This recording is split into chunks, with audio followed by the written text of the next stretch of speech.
Deshdelé, meine Damen und Herren, und herzlich willkommen zu Tibet diese Woche, den wöchentlichen Nachrichten dieser Woche zu Tibet, seiner Heiligkeit dem Dalai Lama und der tibetischen Zentralverwaltung.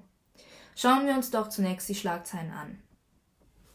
Seine Heiligkeit der Dalai Lama verurteilt Gewalt im Namen der Religion. Seine Heiligkeit der Dalai Lama sendet Glückwunschbotschaft an den neuen Premierminister von Malaysia. Ständiger Strategieausschuss hält dritte Sitzung ab.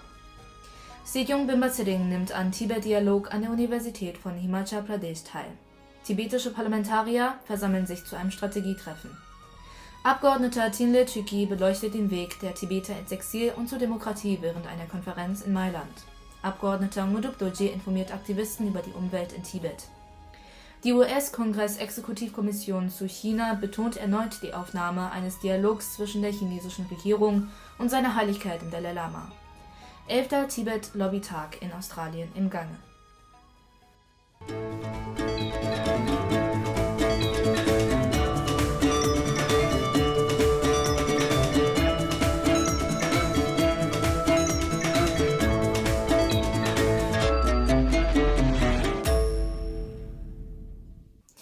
Seine Heiligkeit der Dalai Lama betonte die Bedeutung der Einheit aller religiösen Traditionen und des Respekts für andere Religionen in der heutigen Zeit, in der es eine große Spaltung auf der Grundlage politischer Ideen und religiöser Überzeugungen gibt, die in der Folge gewalttätig werden und Unruhen in der Gesellschaft schaffen.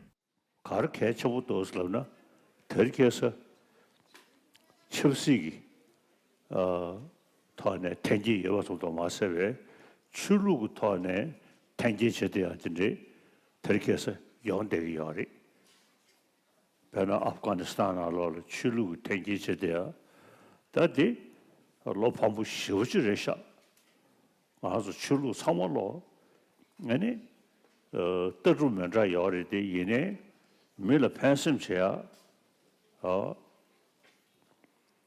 그 지리야 그게 샴데 주야 승에디 출루 상회 속도가 저랑 아주 출루 상마 tumbuchiadi bei Kechaburri. Da die Belehrung dieses Mal von den koreanischen Anhängern erbeten wurde, sandte seine Heiligkeit seine besonderen Gebete für den Verlust von Menschenleben bei einem Menschenauflauf während der Halloween-Feierlichkeiten in Seoul im letzten Monat. Seine Heiligkeit sagte auch, er bete weiterhin für Frieden und Versöhnung zwischen Süd- und Nordkorea.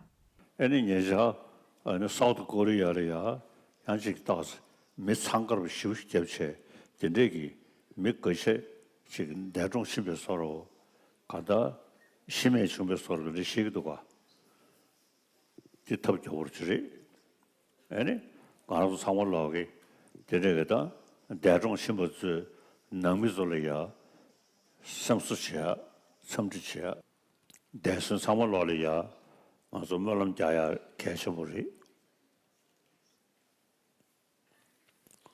아니 리베리메기 코리아 장마 아도 또 허스녀도 사고 여대버디 너도 코리아 다 가래가래야 디디 그가 생로자 돼야지 아니 말람 계기요 아니 뭐냐다 아니 에시아의 링천디디 뭐냐 자네게다 제 카시님이기 시디 전도 영향직다 시디 영향이 성기 시디 돈에 아니 시디 영향직이 어다 네 말람죠 아니 상월로기 통면나셔 아니 드실래 드시 Seine Heiligkeit begann heute Morgen eine zweitägige Belehrung über Nagarjunas, die grundlegende Weisheit des mittleren Weges. Die Belehrung findet im Haupttempel Tsuklakang in Dharamsala auf Wunsch koreanischer Gottgeweihter statt. Seine Heiligkeit der Dalai Lama hat Anwar Ibrahim geschrieben, um ihm zum Amt des Premierministers von Malaysia zu gratulieren. Seine Heiligkeit erinnerte an seinen Besuch in Malaysia im Jahre 1982 und an sein Treffen mit den verstorbenen Premierminister Tunku Abdul Rahman und anderen Führern des Landes. Seine Heiligkeit wünschte dem neuen Premierminister viel Erfolg bei der Bewältigung der Herausforderungen, die vor ihm liegen, und um die Hoffnungen und Bestrebungen des malaysischen Volkes zu erfüllen. Das Ständige Strategiekomitee des 16. Kasha begann heute seine dritte Sitzung in Dharamsala. Die dreitägige Sitzung findet unter dem Vorsitz von Sejong Bemba-Tsering statt, an der alle Mitglieder des Ausschusses teilnehmen. Während der dreitägigen Sitzung wird das Komitee die Fortschritte der laufenden strategischen Programme überprüfen und diskutieren und über zukünftige Initiativen zur Interessenvertretung gemäß den Zielen des Komitees beraten. Sikyung Bemba-Tsering und der ehemalige Galön-Tiber-Professor Sangdo Rinpoche nahmen am Tibet-Dialog teil, der zeitgleich mit der Zeremonie zur Verleihung des Swami Satyanandas Dorksaman an Professor Gurdip Chand Agniotri stattfand. Die Veranstaltung fand gestern an der Zentraluniversität von Himachal Pradesh in Dharamsala statt. Sikyung Bemba-Tsering unterhielt sich am Dienstag dieser Woche im Gasha-Sekretariat im Kangchi Kishon auch mit Nonnen aus dem Kloster Bakang Dunduk Ding in Dharamsala. In seiner Ansprache an die rund 50 Nonnen betonte Sikyung die Rolle des Exil-Tibeters als Repräsentant und Sprecher der Tibeter in Tibet. Sikyung informierte die Nonnen über die gegenwärtige Situation der Tibeter in Tibet und empfahl ihnen, so viel wie möglich über die Geschichte Tibet zu lesen. An diesem Dienstag kamen die tibetischen Parlamentarier zu einem Brainstorming und einem strategischen Treffen in Dharamsala zusammen. Der Sprecher des tibetischen Exilparlaments, Khenpo Sonam Tempe, sagte, das Treffen konzentriere sich auf die Erörterung der aktuellen Lage in Tibet, einschließlich der kritischen Umwelt- und Menschenrechtssituation, sowie auf die eingehende Erörterung der strukturellen Entwicklung der Volksrepublik China. Zu den Referenten des Treffens gehörten Professor Jampa Samde von der Zentraluniversität für tibetische Studien in Varanasi und die Forschungsstipendiaten des Tibet Policy Institutes Dr. Dengsi Tödim, Dechen Bemo und Tsering Samdup. Die Vertreterin des Tibet-Büros in Genf, Tinle Chüki, beleuchtete auf einer zweitägigen Konferenz mit dem Titel Für immer Tibet in Mailand, Italien, die Reise der Tibeter ins Exil und den Meilenstein der Demokratisierung der tibetischen Gemeinschaft im Exil unter der visionären Führung seiner Heiligkeit des Dalai Lama. Auf der Konferenz traten namhafte Redner auf, darunter Gyaltsen Gyaltsen, die über ihren frühen Weg ins Exil berichtete, wo sie sich um das Wohlergehen tibetischer Kinder kümmerte und die Situation der Tibeter in Tibet beobachtete, als sie in den 1980er Jahren als Mitglied der Untersuchungskommission nach Tibet reiste. Gemeinsam mit dem ehemaligen Gesandten seiner Heiligkeit des Dalai Lama und Berater des Ständigen Strategiekomitees der CTA, Gesang Gyatsen, sprach die Abgeordnete Tinle Chüki auf der Konferenz in einer Sitzung mit dem Titel Die politische Frage über die Entwicklung einer vollwertigen demokratischen Verwaltung der tibetischen Exilgemeinschaft, die auf die weitsichtige und mitführende Führung seiner Heiligkeit des Dalai Lama zurückzuführen ist. Die zweitägige Konferenz wurde von der Italienischen Buddhistischen Union in Zusammenarbeit mit der Vereinigung Italien-Tibet, der Gardin-Prodan-Stiftung des Dalai Lama und der Internationalen Kampagne für Tibet und die tibetische Gemeinschaft in Italien organisiert. Ngurdup Dorji, Repräsentant des Tibet-Büros in Südafrika, hielt am vergangenen Sonntag auf einer Konferenz einen Vortrag zum Thema Umweltsituation in Tibet. An dem Vortrag nahmen mehr als 50 Vertreter und Umweltaktivisten von 17 in Durban ansässigen Zivilgesellschaften wie Climate Justice Charter Movement, Greenpeace Durban Local Group, Zero Waste Durban, Cultures of Resistance und Interfaith Youth Climate Forum teil. Das Tibet-Büro in Südafrika hat berichtet, dass die Zuhörer viele neue Erkenntnisse über den Klimawandel in Tibet und seine weitreichenden Auswirkungen auf Milliarden von Menschen, die von seinen Gewässern leben, gewonnen haben. Die Congressional Executive Commission on China (CECC) hat am 16. November 2022 ihren Jahresbericht veröffentlicht. Dieser enthielt Empfehlungen zur Wiederaufnahme eines echten Dialogs zwischen der chinesischen Regierung und seiner Heiligkeit dem Dalai Lama auf der Grundlage des völkerrechtlichen Selbstbestimmungsrechts der Tibeter und forderte die Freilassung tibetischer politischer Gefangener, die wegen der friedlichen Ausübung ihrer Menschenrechte festgehalten oder inhaftiert werden, sowie die Einladung des US-Botschafters in China und von Vertretern internationaler Organisationen zu einem Treffen mit dem 11. Benche Lama Gyaltsen Chogyinima.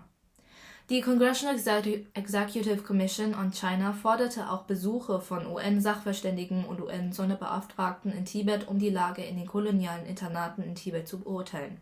Der diesjährige Bericht dokumentierte erneut die zentralisierte politische Kontrolle in China, den ungeheuerlichen Missbrauch der Menschenrechte, die brutale Zensur, die Folter und die Inhaftierung von Menschenrechtsaktivisten, die fortgesetzten Völkermorde, die zunehmende Sinisierung und die harten Maßnahmen zur Durchsetzung der Null-Kontroll-Politik, die eine drakonische und unhaltbare Politik in China, Tibet, Osttürkestan, Hongkong und Macau durchsetzt. Die 11. Runde des vom Australia Tibet Council organisierten Tibet Lobby Day an diesem Montag forderte die australische Regierung auf, eine Politik zum Schutz der Nachfolge des 14. Dalai Lama. Eine Delegation von 15 jungen Tibetern aus ganz Australien traf sich mit fast 30 australischen Abgeordneten und Senatoren aller Parteien. Über 1000 Australier haben eine Erklärung unterzeichnet, in der sie sich verpflichten, nur einen Dalai Lama anzuerkennen, der nach tibetisch-buddhistischen Traditionen und Praktiken ernannt wurde, ohne Einmischung der chinesischen Regierung. Im australischen Senat wies Senatorin Janet Rice von den Grünen auf die Bedenken hinsichtlich der Nachfolge des Dalai Lama und die Sorgen des vermissten 11. Panchen Lama von Tibet hin, die ihr von der tibetischen Delegation vorgetragen wurden.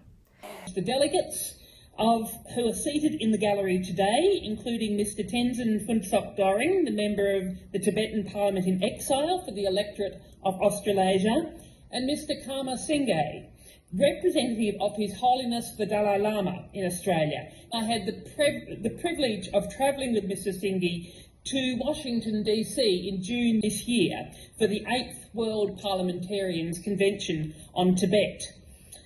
And one of the issues that the Tibetan delegation are raising with members of parliament, which I spoke to them about this morning, is the succession of the Dalai Lama. In 1995, Chinese security forces kidnapped a year-old Tibetan child, Gedun Cherkin Nyima, following his recognition by the Dalai Lama as the Tibet's Panchen Lama. And tragically, he hasn't been heard from since. Today, he would be over 30 years old. Tibet's traditional practices, culture and Tibetan Buddhism are under threat. Carrying or possessing a photo of the Dalai Lama brings with it harsh penalties, including imprisonment. The Greens believe that universal human rights are fundamental and must be respected and protected for all peoples in all countries, and that applies here in Australia as well. And we will speak out about human rights abuses wherever they occur. We urge the Australian Government to oppose any effort to interfere with the practices of Tibetan Buddhism and only recognise the Dalai Lama appointed via Tibetan Buddhist traditions and practices. And I have lodged a motion to this effect on the notice paper today, and it is something that I will continue to raise in this place through every means possible. Der Tibet-Lobbytag ist eine jährliche Veranstaltung, die vom Australia Tibet Council in Zusammenarbeit mit tibetischen Gemeindeverbänden organisiert wird und bei der Tibeter und Tibet-Unterstützer zusammenkommen, um mit australischen Parlamentariern über verschiedene Tibet betreffende Themen zu sprechen. Ich danke Ihnen für Ihre Aufmerksamkeit, auf Wiedersehen und bis nächste Woche.